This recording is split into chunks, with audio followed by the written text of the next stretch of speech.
Hello मेरे प्रिय विद्यार्थियों, आप सभी का फिर से एक बार स्वागत है अभिप्सा एजुकेशन फॉर एक्सीलेंस के इस प्लेटफॉर्म पे। आज के इस क्लास में हम अध्याय 3 आव्यूह के बारे में डिस्कस करेंगे, आव्यूह के बारे में पढ़ेंगे।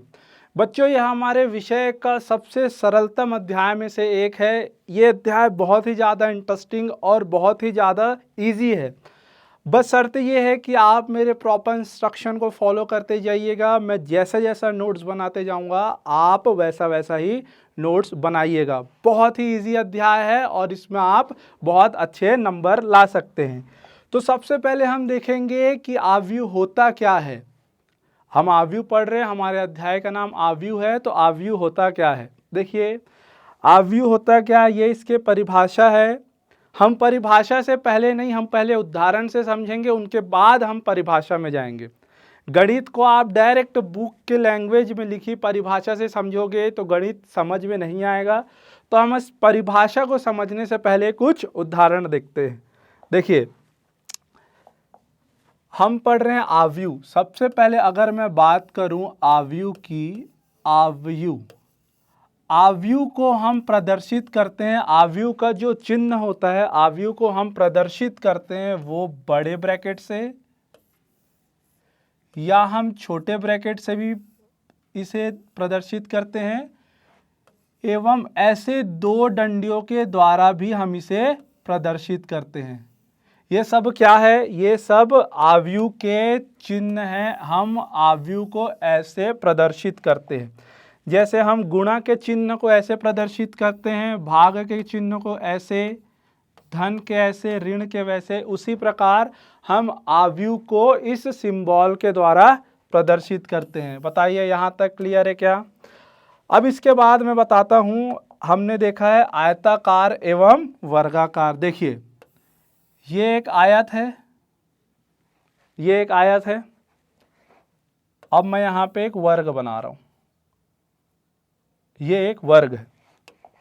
हमें आयत का, अगर मैं बोलूँ इस आयताकार की परिभाषा क्या होती है, तो आमने सामने की भुजाएं बराबर होती है।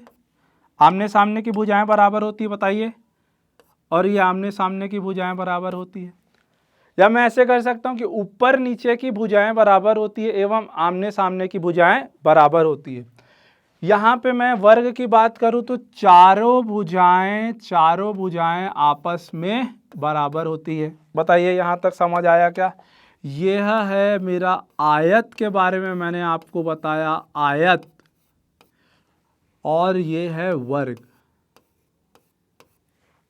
अब हम मैट्रिक्स में आयत एवं वर्गों को कैसे देखते हैं। देखिए, मैं इससे सभी कॉर्नर को नाम दे देता हूँ ए, इसे मैंने नाम दिया बी, ये नाम दिया मैंने सी, और इस डी।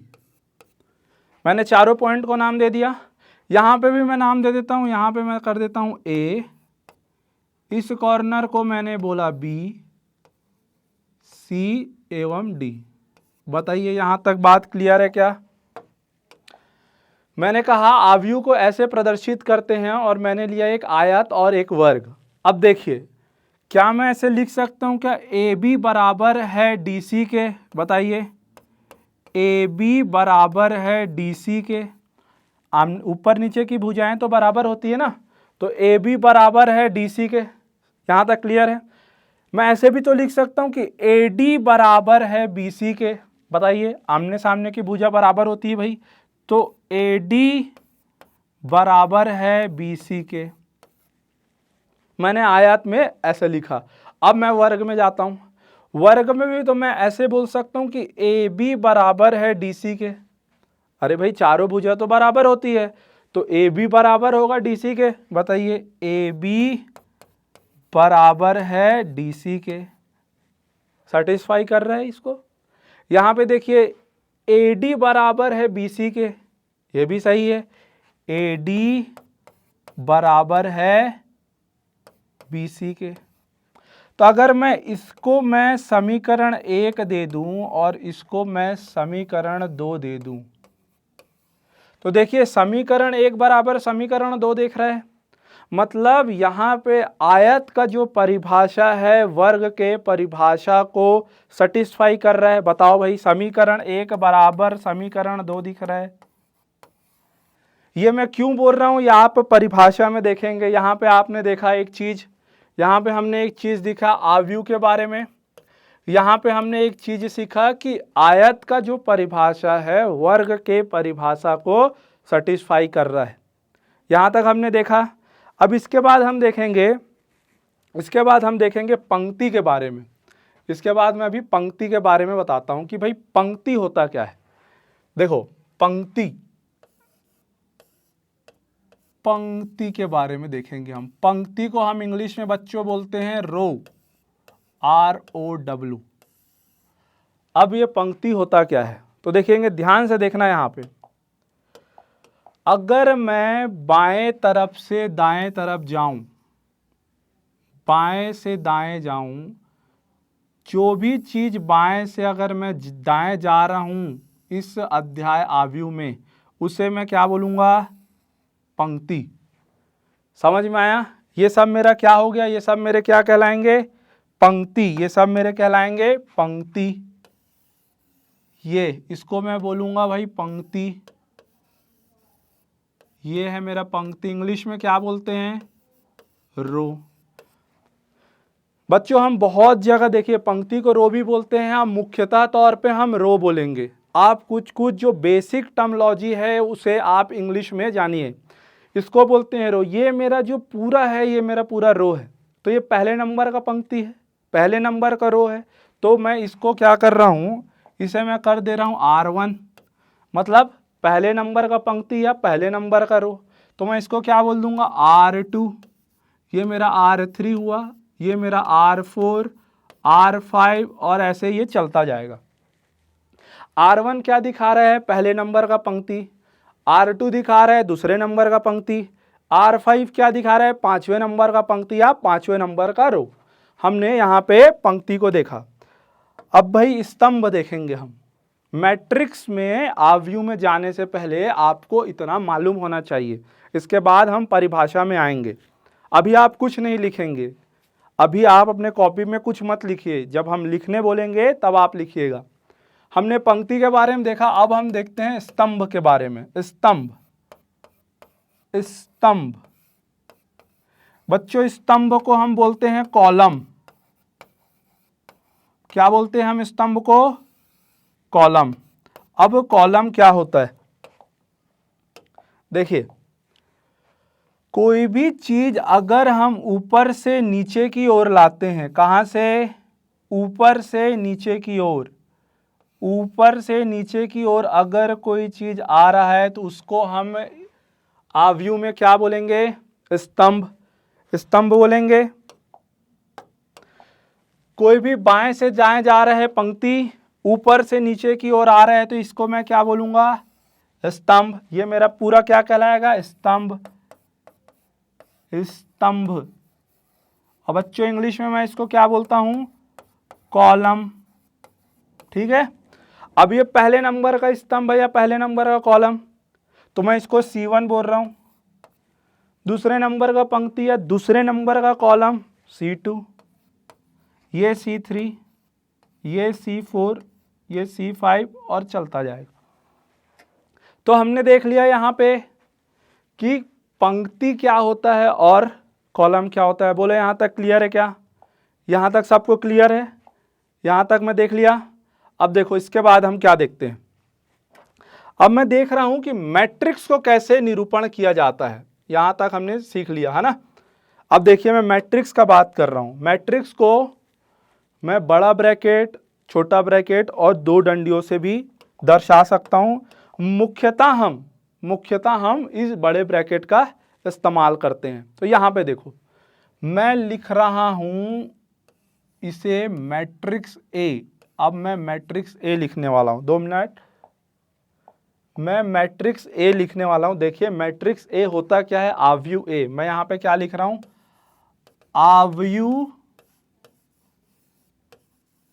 आव्यूह ए। देखिए बड़ा ब्रैकेट होता है, ये बड़ा ब्रैकेट।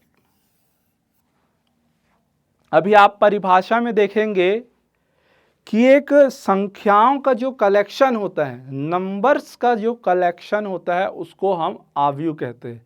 मतलब इस आव्यूह के अंदर कोई संख्या एवं कोई फलन होगा।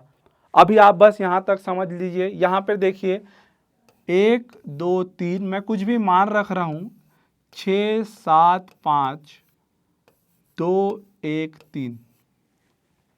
देखो मैं बड़े ब्रैकेट से दर्शाया इसे मैं छोटे ब्रैकेट से भी लिख सकता था और इस 2 डंडियों वाले सिंबल से भी लिख सकता था। इस आव्यूह ए में आप ध्यान दीजिए, इस आव्यूह ए में आप ध्यान दीजिए। देखो आव्यूह ए में मैं ध्यान दे रहा हूं, ये मेरा आव्यूह ए है, इसको मैं आव्यूह ए बोलूंगा। तो ये जो है मेरा 1 2 3 6 7 5 2 1 3, ये मेरा क्या है बता सकते हो क्या? क्या है मेरा ये आप बता सकते हैं ये क्या है? बताइए। इसको मैं रो बोल सकता हूं क्या? और ये जो है मेरा 1 6 5 2 7 1 एवं 3 5 3। अब यहां पे ध्यान से देखना, जो मैं पहले बताया वही बता रहा हूं। ये मेरा रो 1 है, ये रो 2 और ये रो 3। क्लियर है यहां तक? बताइए क्लियर है क्या? यहां तक क्लियर है? यहां तक इसको मैं क्या बोलूंगा बताओ? ये हुआ C1 C2 C3।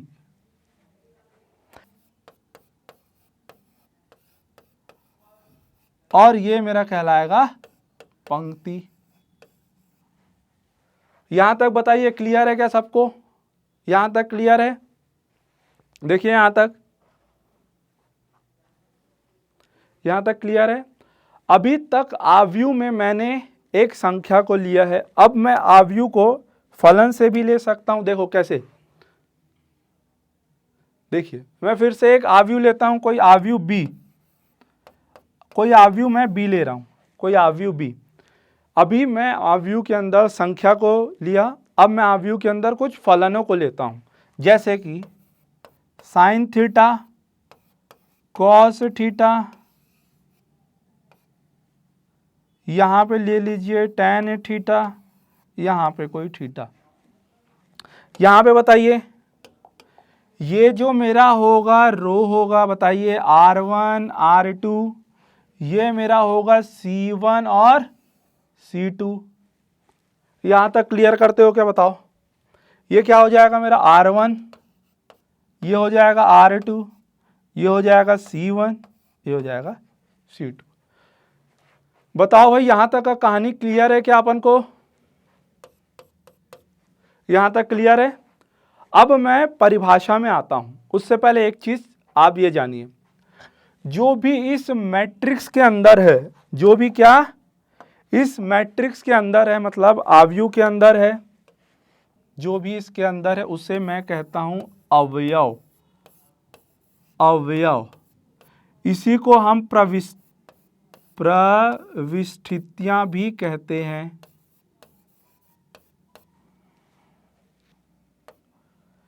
इसके अंदर जो भी है वो सब अवयव या प्रविष्टियां कहलाएगी। तो यहां तक हमने एक स्टोरी क्रिएट किया। देखिए आव्यूह को मैं ऐसे प्रदर्शित करता हूं, बड़े ब्रैकेट छोटे बैठे और 2 डंडियों वाले से। यहाँ पे देखिए आयताकार का परिभाषा वर्गाकार के परिभाषा को सेटिस्फाई कर रहा है, हमने कराया। यहाँ पे हमने पंक्ति को देखा, हमने यहाँ पे स्तंभ को देखा, और हमने बताया कि आव्यूह के अंदर कुछ संख्याएं होती है एवं आव्यूह के अंदर कुछ फलनें होती है। जो बाएं से दाएं तरफ जाता है वो मेरा रो है, और जो ऊपर से नीचे की ओर जाता है वो मेरा कॉलम है। और जो इस आव्यूह के अंदर संख्याएं एवं फलन होती है वो मेरी अवयव कहलाती है। यहां तक है। अब हम परिभाषा देखेंगे कि परिभाषा क्या है, क्या हमने समझा क्या? देखो, कुछ संख्याओं फलनों की पंक्तियों एवं स्तंभों में सुनिश्चित आयताकार व्यवस्था को आव्यूह या मैट्रिक्स कहते हैं। हमने किया था, ले लेते हैं एक बार और से फिर से। देखिए ए, कुछ मैं संख्या लेता हूं 1 2 3 4 5 6 8 9 1, कुछ भी लेते हैं। देखो क्या बोला भाई, कुछ संख्याओं, मैंने संख्या लिखा है, मैं फलन भी लिख सकता हूँ। यहाँ पे मैं एक कुछ फलन लिख देता हूँ जल्दी से। देखो cos theta sine theta theta cos theta. कुछ संख्याओं फलनों, ये संख्या हो गया फलन हो गया, कुछ संख्याओं फलनों की पंक्ति, ये हो गया पंक्ति एवं स्तंभों में सुनिश्चित, सुनिश्चित का मतलब क्या होता है, एक सिद्धांत पे एक, सुनिश्चित। ऐसा आप नहीं लिखोगे, अगर मैं बोलूं कि आव्यूह ए लिखिए तो आप ए ऐसा लिख दिए, ऐसा लिख दिए, ऐसा लिख दिए, नहीं, सुनिश्चित। इसलिए यहाँ पे एक वर्ड यूज किया गया है सुनिश्चित। सुनिश्चित का मतलब ऐसे एकदम प्रॉपर, कहीं पे भी नहीं, ठीक है। तो पंक्तियों एवं स्तंभों में सुनिश्चित आयताकार व्यवस्था को, कि देखिए आयताकार को मैं बोला हूँ पहले भी, आयताकार का जो परिभाषा है वर्गाकार को सेटिस्फाई कर रहा है। मतलब एक आव्यूह आयताकार भी हो सकता है और वर्गाकार भी हो सकता है। आप देखेंगे आयताकार और वर्गाकार आव्यूह आगे चल के। यहाँ पे आयताकार नॉर्मल भाषा में यूज किया गया है, पर मैट्रिक्स आव्यूह जो होता है वो आयताकार भी हो सकता है और वर्गाकार भी हो सकता है। अब फिर से देखते हैं, कुछ संख्याओं फलनों की पंक्तियों एवं स्तंभों में सुनिश्चित आयताकार व्यवस्था को आव्यूह या मैट्रिक्स कहते हैं। इस प्रकार के क्रमिक व्यवस्था में प्रयुक्त संख्याएं आव्यूह के अवयव या प्रविष्टियां कहलाती है। हमने बोला इसके अंदर जो भी संख्या एवं फलन होंगे वो क्या कहलाएंगे, अवयव कहलाएंगे। तो यहां तक क्लियर है क्या? क्या आपको ये समझ में आया? आपको ये डेफिनेशन समझ में आया? आपको ये लिखने की अभी जरूरत नहीं है, ठीक है। यहां तक देख लिया हम। सेकंड स्लाइड में देखो क्या लिखा है, इस आयताकार व्यवस्था को प्रायः छोटे ब्रैकेट, बड़े ब्रैकेट एवं एक और है ये दो दंडियों वाले ब्रैकेट, हमने पहले ही देख लिया था। इस आयताकार व्यवस्था को छोटे ब्रैकेट, बड़े ब्रैकेट से बंद किया जाता है। किसी भी आव्यूह को अंग्रेजी के बड़े अक्षर ए बी सी इत्यादि से डिनोट किया जाता है। देखो ये अगर आव्यूह ए है, आव्यूह बी, आव्यूह सी, आव्यूह डी, तो किसी भी आव्यूह को यहाँ बड़े अक्षरों से संबोधित किया जाता है तथा उनके अवयवों को, अवयव कहाँ होते हैं, इस आव्यूह के अंदर, तथा उनके अवयवों को अंग्रेजी के छोटे अक्षरों से दर्शाया जाता है। अब यहाँ पे देखिए, अगर मैं मैट्रिक्स ए की बात करूं तो यहाँ पे मैं संख्या ले सकता हूं भाई, ये मैं संख्या ले लिया, ठीक। यहाँ पे मैं फलन भी ले सकता हूं, कॉस थीटा, बस ये। अगर मैं यहाँ पे ए बी सी डी लिख रहा हूं, ए बी सी डी, हमने देखो मैट्रिक्स लिखो, अंदर संख्या लिखिए, मैट्रिक्स लिखिए, अंदर आप फलन लिख लीजिए, मैट्रिक्स लिख लिया। और अगर आप अंदर में कोई चर लिख रहे हैं, चर राशि, तो वो अंग्रेजी के छोटे अक्षरों में होना चाहिए। बताइए यहाँ तक आपको क्लियर है क्या? यहाँ तक आपको क्लियर है? अब आप लिखेंगे, अब आप कैसे लिखेंगे, पहले पेज में आप इसे लिखिएगा, इसके नीचे आप इसे लिखिएगा, उदाहरण अभी हम समझाएंगे, और फिर उसके बाद इसे लिखिएगा। बच्चों देखो, परिभाषा को आप बिना उदाहरण के नहीं समझ सकते, इसलिए हमने पहले एक उदाहरण बताया। तो आप पहले पेज में पूरा परिभाषा को लिखिए, उसके बाद आप इसे लिखेंगे। समझ में आया क्या? अब हम इस उदाहरण को समझेंगे कि ये उदाहरण में क्या कह रहा है, ठीक है। तो हम इसको आगे की क्लास में देखेंगे, तब तक के लिए आप इसे अच्छे से प्रैक्टिस करिए, क्योंकि आगे की क्लास में हम इसके आगे के चीज़ों को देखेंगे, ठीक है। तब तक के लिए थैंक यू।